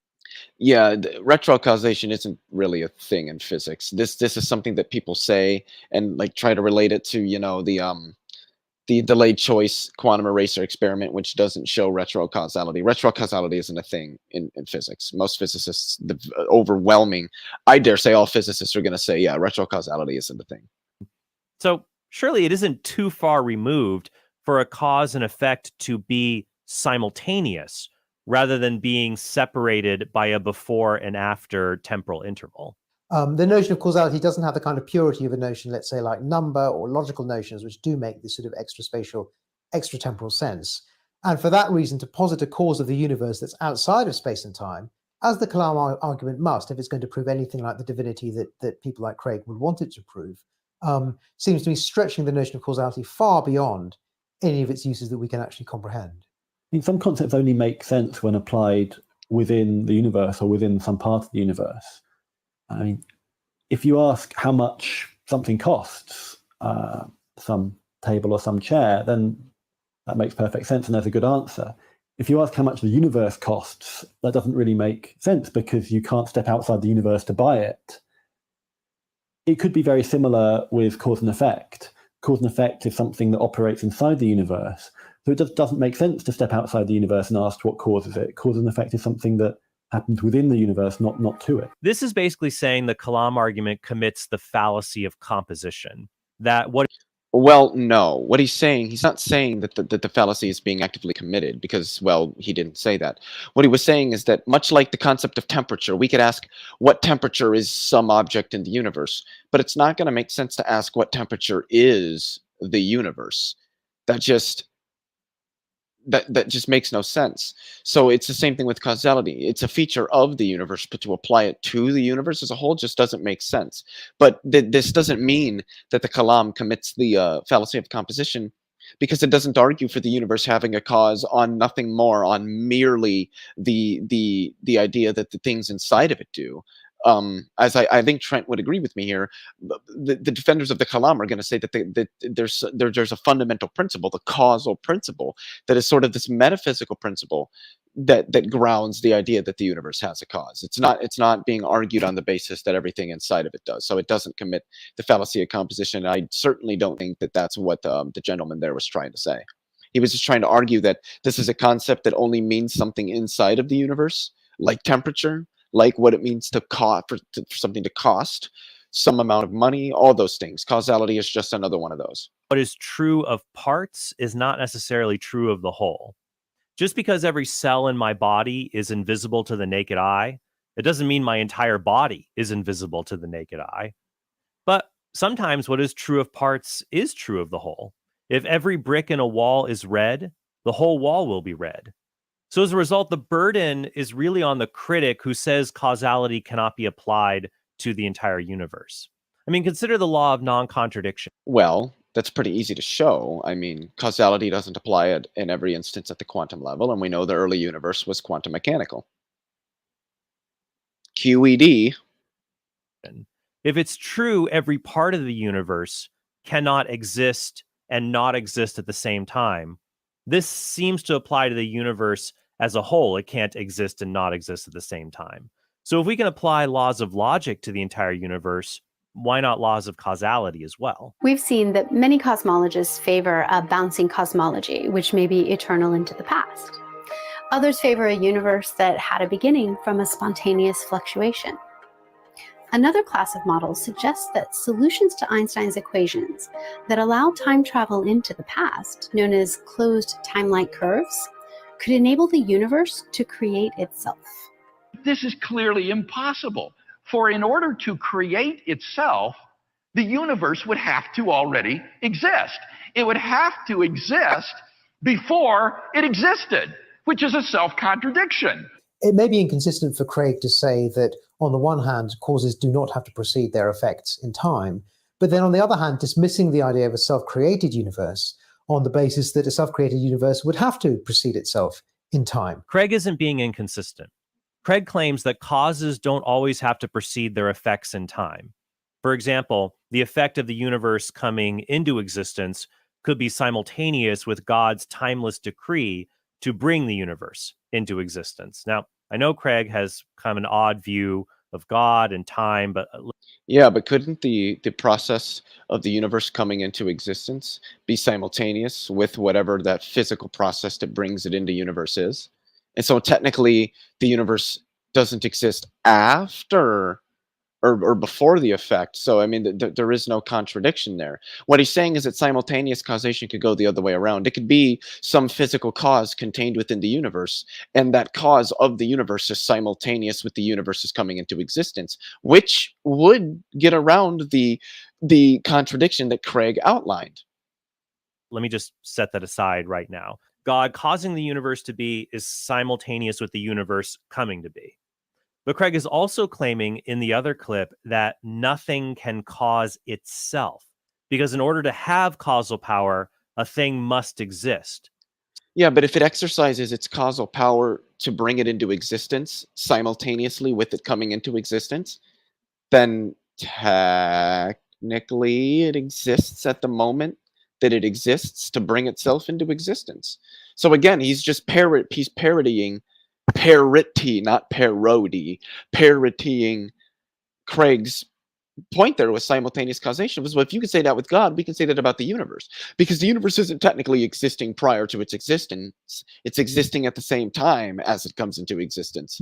It's causing itself to exist at the same time that it comes into existence, giving it the ability to exist and bring itself into existence. So nothing can cause its own existence, because existence is logically rather than temporally prior to the effects like having causal power. So I guess I don't know what that means. It would come down to what Trent means by existence, I guess. Reply to Ahmed, there is a difference between saying a cause and effect are distinct, but they are simultaneous. The cause and effect are different. And saying cause and effect are simultaneous because the cause is the effect, or the cause and effect are the same thing. That would be a kind of self-causation Craig says is impossible.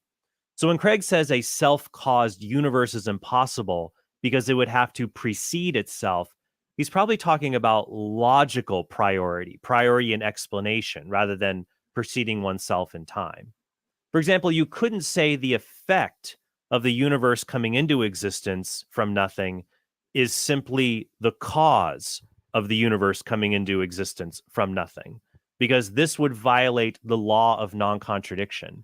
It would require the universe to both exist, because it would be exercising causal power, and for it to not exist, because it would be coming into existence at the same time. This is very different from... But what if those events occurred simultaneously?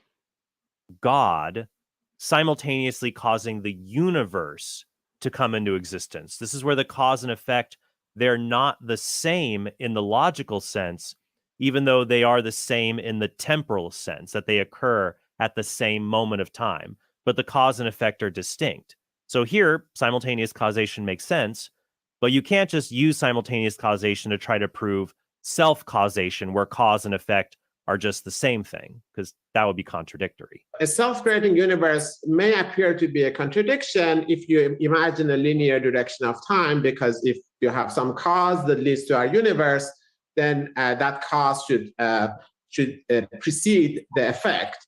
But if you have a circular time, then there is really no notion of cause and effect, and because of that, there is no contradiction, because basically all you have is a consistency condition between what happens at one area and what happens at a prior era or future era, because they all just lead to each other. And as long as those consistencies hold, there is no contradiction. You might have the whole closed time-like curve And at that level, causality is kind of not an appropriate concept. But if you focus on individual segments of the curve, you might have unidirectional cause and effect just restricted to that particular segment. And so we're right to think in terms of causality at the local level. When we zoom out, causality as such ceases to apply, but we can still do physics. The fact that our intuitive understanding of cause and effect ceases to apply at the global level, that doesn't stop us writing down equations that would describe that system. Circular causation brings its own philosophical and scientific problems with it. Consider the question, why are there 3 Eskimos in New York City? Imagine if I say, well, number 3 followed number 2 followed number 1, then number 1 followed number 3. This kind of circular definition still doesn't answer the question of why they're. I mean, it does. They're there because they followed each other there. It might not be what you would consider personally sufficient, but it is still technically an explanation. There. And I think we can apply something similar to a universe that has a circular timeline. From a scientific perspective, one problem with universes based on closed time-like curves, or CTCs, is that there could be paradoxes that arise if some elements of a timeline continue over into the next cycle. That's why in a paper on this subject, 2 prominent researchers on this topic say, the region of CTCs should be in a pure vacuum state, containing no real particles or Hawking radiation and no bubbles. Stephen Hawking even wrote, it seems that there is a chronology protection agency which prevents the appearance of closed time-like curves, and so makes the universe safe for historians. Now, I need to pause, and I wonder if Hawking got this idea of the chronology protection agency from Marvel's Time Variance Authority, the TVA. It's actually long before the Loki series. You can go back to a 1986 edition of Thor where the TVA is. But in any case, I'm getting ahead of myself. My point is there's a lot of problems in literature on circular causation. So this is really not something that can be used to refute the causal premise of the Kalam, which is that whatever begins to exist has a cause for its existence. And it becomes... And I like I said, I will maintain that what defeats it is the notion that causality simply has no meaning at the quantum level. Contradictory if a thing causes its own existence. In order to assert the universe must have been created by an agent with free will, Craig uses an argument from the medieval philosopher Al-Ghazali, which asserts the universe must have arisen spontaneously, and the only example of spontaneous action is that of a free agent, something we supposedly know from our everyday experience of the world. I mean, I think it's a pretty good argument.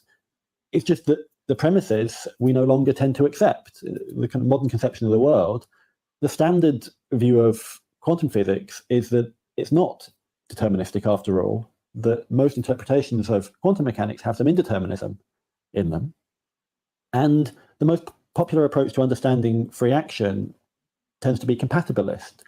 It sees free action as compatible with the laws of physics, indeed enabled by the action of the laws of physics. So Al-Ghazali's argument was pretty good, given the assumptions he was making.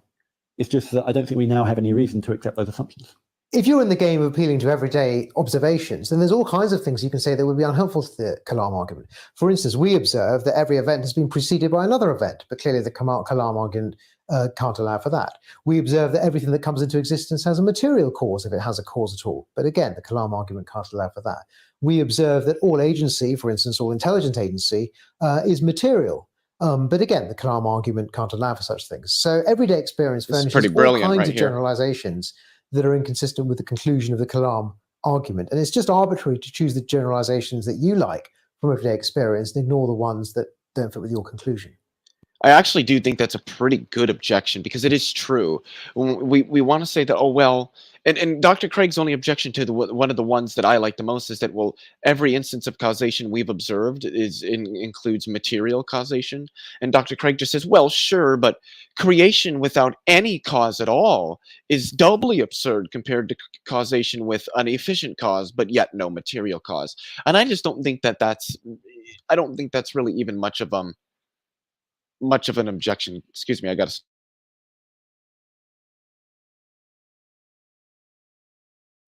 Oh, yeah, I just don't think that really does it because being doubly, if something is absurd, it's absurd. And I don't see in what sense an efficient cause can cause without anything that it can cause. There isn't anything to be acted upon from which you could produce an effect such that it could be a cause. The problem with Ahmed's objection is that as you make the causal principle narrower and narrower, you commit the fallacy of hasty or accidental generalization. For example, it doesn't follow that all intelligent causes we observe, they're not just material, they're also human. So therefore, well, not necessarily. I mean, the cause of birds' nests are not human. The cause of, a honeycomb or a bee's nest is not human. The cause of, a bunch of grass patted down from where a deer has been laying is not human. There's numerous agents. These are all animals. These are agents, but they're not human. But it's all material causation. or there are no non-human intelligent causes in the universe. I mean, there could be aliens or angels or other intelligent beings. So just because there are some generalizations that are made in haste so they can't be applied universally, it doesn't follow that there aren't true generalizations we can make that can be applied universally, like that whatever begins to exist has a cause. I've explained at least twice now why that isn't really a generalization that we can make. Ahmed's objection seems to be that the Kalam defender is just picking observations to generalize that he wants to be general or universal. But defenders of the Kalam argument, like Craig, offer independent reasons for believing in premise one of the argument. Finally, if the Kalam argument works and shows the universe has a finite past, we can know some of these other generalizations are false. So the Kalam argument shows every event is not preceded by another event. There's a first event, and everything cannot have a material cause, because if it did, this would entail an impossible regress of material causes. Yeah, but couldn't we parody that and just say not everything has a cause, because then that it could just lead to an infinite regress of causation. So again, causality is a thing that happens in the universe but doesn't happen to the universe. And isn't that simpler than positing some sort of efficient but no material cause, which is still a not very well defined concept, creatio ex nihilo? Material causes act and exist within space and time.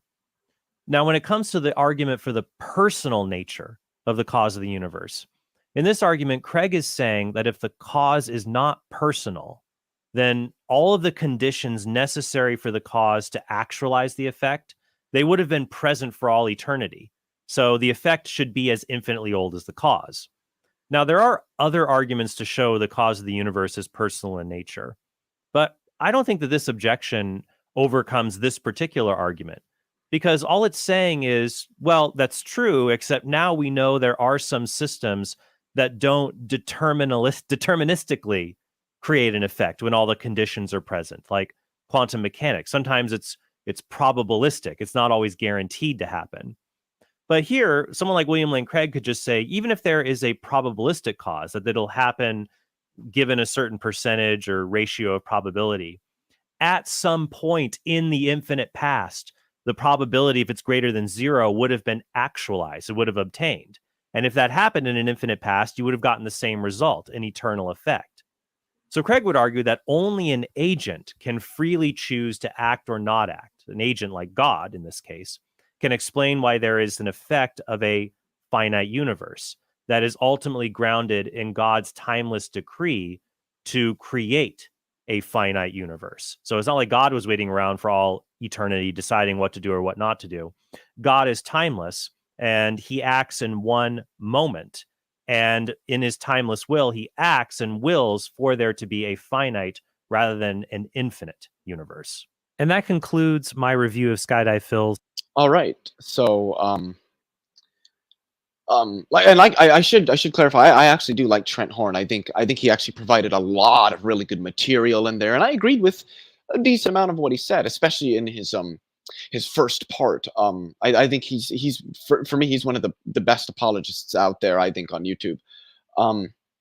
With respect to the Kalam cosmological argument, do I think it is valid? Yes. Do I think it is sound? No. The first premise presupposes a tensed theory of time, and we have it's not just that we have no good reasons to suppose a tense theory. We have good reasons, very good empirical reasons for supposing that the time is tenseless.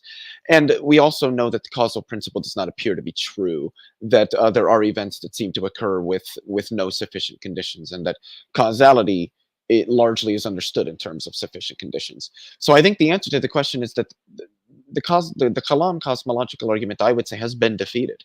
It is valid, but it is not sound, and thereby does not really conclude that a God exists, regardless of the nature of that God. And with that, I'm going to end the video. I appreciate you guys hanging out with me as we examine these arguments in depth and show why they don't work. And enjoy the rest of your guys' evening and the rest of your guys' week, and I will see you in the next video. And as always, through reason, we progress.